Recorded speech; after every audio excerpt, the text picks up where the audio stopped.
Hello, my name is Adeline Cheong. Today I'd like to share with you in this short video 5 of my top tips of practicing restorative yoga, especially online. And I hope some of these tips would help you and also motivate you in supporting your self-practice and also practicing with your teacher online.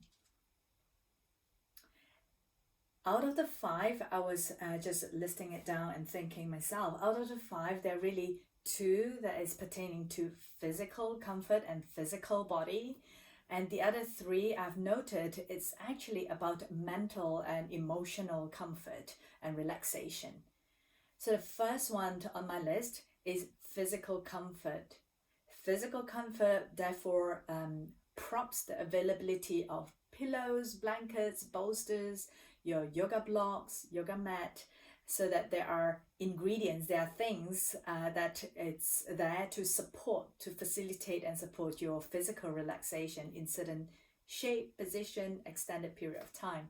So props are really important. It can be improvised. In fact, I have a separate video where I talk about how to improvise props, especially with furnitures and simple things at home, bath towels and backpacks and things. So you can watch that video separately. But yes, pay attention to physical comfort, use of eye pillow, because that also accelerates the relaxation response when we have something to block out the light, cover the eyes. The second tip that I have is comfort break. So make sure I do that myself too. Make sure that I go to the toilet. If there's anything I need to drink water, if I'm feeling thirsty, hungry, it will be difficult for my body to relax. So make sure you're physically, biologically comfortable for your practice. That's my second tip.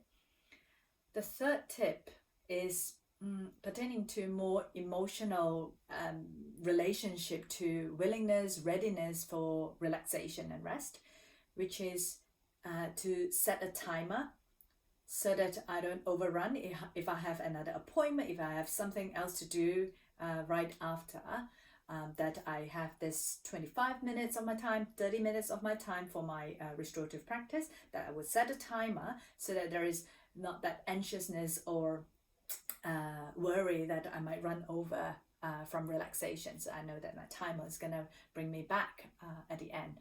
Of course, if your time is spacious and you have like the whole rest of the afternoon for your practice, then yeah, you probably could skip the timer. The fourth tip that I have is managing disruptions. And managing disruptions, what I meant is, if you are living with other beings in the house, let them know so that they could support you in your self-care, in your personal practice. So let them know that do not disturb, basically. Sometimes you can literally, I do that sometimes, put a do not disturb sign just outside the door so that people know that you are having your personal practice time and you needed that space for yourself to rejuvenate and rest. So that we involve people around us to support us in our self-practice. So minimizing disruption and managing disruption also include your devices, so your phone, your devices, laptop, and all on silent or airplane mode, so it doesn't ring and interrupt the process of relaxation. And of course, if you live by yourself, then yes, you won't have the interruption of others, but also cordoning off, that's the boundary and time and space that you have set aside for your practice. And that gives me a sense of exhalation, a sense of relief from just knowing that I won't be interrupted. So that's more of a mental, emotional thing that I'm noticing. The fifth point of top tip that I have for restorative practice is the attitude and intention. So when I come to my restorative practice each day, the attitude that I bring with me into the practice, that I'm not just lying down and just getting myself with like put blankets on myself, but rather to really be attentive to how I take care of this body. There is an intention for rest. My intention is to rejuvenate, to nourish this body, and my intention is clear and committed to the intention. And this is my mental preparation, that I am absolutely, every cell in my body is saying yes to relaxation and rest, and every cell in my body is fully committed in the process of rest, and therefore anything that come in a way will have to take like the second priority on the list, at least during that time, during that 20 minutes, half an hour of the time set aside.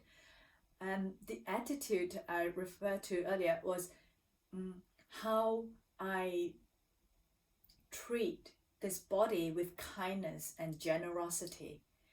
And yes, I have the intention, I have the commitment, but also with kindness, that I'm actually putting the eye pillow very gently over my eyes. That sense of caring for this body that only I could give to myself. It's not something that someone else can do it to you, but there's something about that deep just satisfaction that I'm able to offer that to myself. And those are my top 5 tips. So just a quick recap. First is physical comfort, so use of props so that you are comfortable and sustainable in that position for extended period of time. Your comfort break, so take your comfort break, or have some water if you're thirsty, and make sure you're not full stomach, but it's not, you're not just hungry. So that's bio comfort. And the third is to use a timer so that you are relieved, relaxed with time. The fourth is managing disruptions from devices, from human beings, other human beings. And the fifth is intention and attitude that you brought with you onto the mat.